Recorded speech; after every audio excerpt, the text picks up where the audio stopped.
Here we have one of the most famous passages of the Pauline letters, where the apostle proclaims a crucified Christ, which seems to make no sense. Before he came to Corinth to begin his mission there, Paul had been in Athens, which was surely the climax of his apostolic ministry to this point.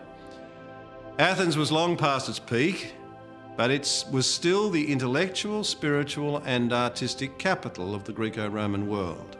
The Romans were good at law, engineering and war, but they left all the other stuff to the Greeks. So for Paul, coming to Athens was a major challenge and a great opportunity. The Greek capital was a place where he would have been determined to succeed. But the evidence suggests that he failed. Now, the criterion for success in the Pauline mission was whether or not he established and consolidated a community in this place or that. He stirred some interest in Athens, but it seems he never managed to establish a community there. We have letters from Paul to Philippi, Thessalonica, Corinth and so on, but we have no letter from Paul to the community at Athens. Some clue to the fate of his Athenian mission may be found in chapter 17 of the Acts of the Apostles. In the famous speech reported there with Paul on the Areopagus, we hear the apostle in deep enculturating mode. He speaks of what he has seen, all the glories of Athenian culture, and he mentions the altar to the unknown God, and goes on to claim that this is the God who raised Jesus from the dead. And at that point, many, if not all, his listeners laugh. So Paul is laughed off the Areopagus and out of Athens. But what's striking is that nowhere in his speech does Paul mention the crucified Christ. Now, this might have been because he feared that if he were to mention the cross, he would have been ridiculed even more. It seems that after his failure in Athens, Paul retired south to Corinth and there founded the community to which he writes in the text before us. In Corinth, his mission succeeded, where his mission in Athens had failed. Paul founds a community which will become one of his most spiritually vibrant, but also one of his most troublesome churches.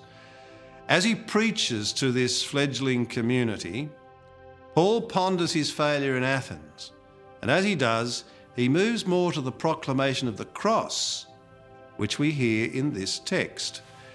The cross, which seems bad news, even ridiculous news to the Jews and Greeks, is in fact the good news which Paul proclaims. Here he's reflecting on his own experience. His failure in Athens had led to his success in Corinth. Weakness had become strength. The wound had become a fountain. As Paul understands more deeply the truth of his own experience, he moves more to an unashamed proclamation of the very thing he had sidestepped in Athens. This is something which is understood, says Paul, by those who have been called, whether they are Jews or Greeks. Again, we see how the call of God transcends all the traditional religious boundaries. This is God without borders. Those called by God understand the paradox to which Paul gives voice, that the strength of God shows itself in what seems to be weakness, that the wisdom of God shows itself in what seems to be foolishness.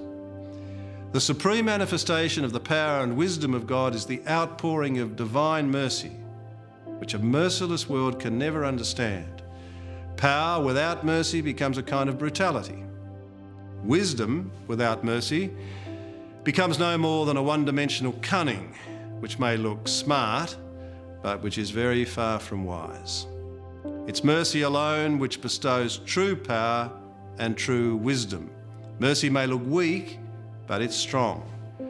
Mercy may look naive, but it's truly intelligent. The Jews, Paul tells us, demand miracles, but the only sign they'll ever be given is the miracle of mercy in a merciless world. The Greeks, Paul tells us, look for wisdom, but the only wisdom they'll ever find is the wisdom of God's mercy. So let the church look for miracles and wisdom in the right place. Let the church look to the crucified Christ and understand what it is we see.